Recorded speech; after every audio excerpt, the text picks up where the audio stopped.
Hello everyone, good morning, welcome back to a new blog. তো সকালে ঘুম থেকে উঠে ফ্রেশ ট্রেশ হয়ে আমি তারপর পড়তে বসছি, টাইমারটা স্টার্ট করে নিচ্ছি। তার আগে টু ডু লিস্টটা বানাচ্ছি।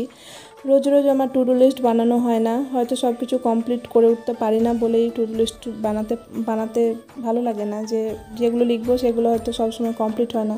তবু আজকে ভাবলাম যে লিখে নিই, যেগুলো পারবো সেগুলো কমপ্লিট করব। তো ঠিক আছে, তারপর আমি ভাবলাম যে ক্যালকুলেশনটা অনেক দিন প্র্যাকটিস করা হয়নি, তাই স্কোয়ার রুট কিউব রুটগুলো প্র্যাকটিস করব। তো এখানে আমি স্কোয়ার রুটগুলো মুখস্থ করে লিখে নিয়েছি। স্কোয়ার রুটগুলো আমার পুরোপুরি মুখস্থ, আর কিউব রুটগুলো আমার 1 থেকে 11-12 অবধি মুখস্থ আছে। তারপরেরগুলো আমি ভুলে ভুলে যাই, তো যেগুলো ভুলে যাচ্ছিলাম মাঝে মধ্যে দেখে নিচ্ছিলাম। আর 1 থেকে 12 অবধি তো আমার পুরোপুরি মুখস্থ। তো এগুলো আমি বলবো যে সবার করা উচিত, কেননা অঙ্ক করতে গেলে এগুলো ভীষণ জরুরি। তাতে কি হয়, আমাদের ক্যালকুলেশন স্পিডটা বেড়ে যায় এবং আমাদের অঙ্কের অনেকটা টাইম বেঁচে যায়। তো এগুলো করাটা খুবই জরুরি, এটা রেগুলার অভ্যাসে নিয়ে আসাটা প্রয়োজন। আমার অনেক সময় হয় না প্র্যাকটিস করা, তো চেষ্টা করছি এবার থেকে এটা মেনটেন করার।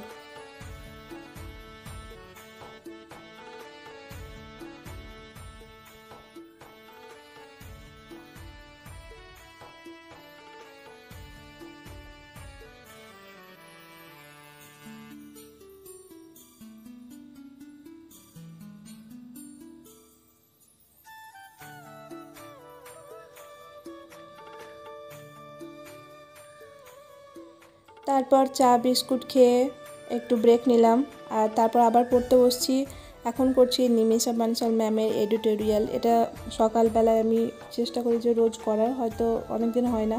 তো এটা করতে গেলে ভোকাবের যে পার্টটা সেটা অনেকটা স্ট্রং হয়ে যায়। তো তার জন্য এডিটোরিয়ালসটা রোজ রেগুলার প্র্যাকটিস করা উচিত। তো আমি চাইছি যে এখন কন্টিনিউ এটা প্র্যাকটিস করবো, কেননা এখন তো ক্লার্কশিপের যে ডেট সেটা জানিয়ে দিয়েছে। তো নভেম্বর মাসে হচ্ছে ক্লার্কশিপ এক্সাম, আমাদের হাতে প্রায় 4 মাস সময় আছে। আর তার মধ্যে প্রিপারেশনটা স্ট্রং করতে হবে। তারপর সকালে খাবার খেলাম, খেয়ে আমি পড়তে বসছি আবার। এখন যে একটা বই আছে, এই বইটা ভোকাবের জন্য বেস্ট বই।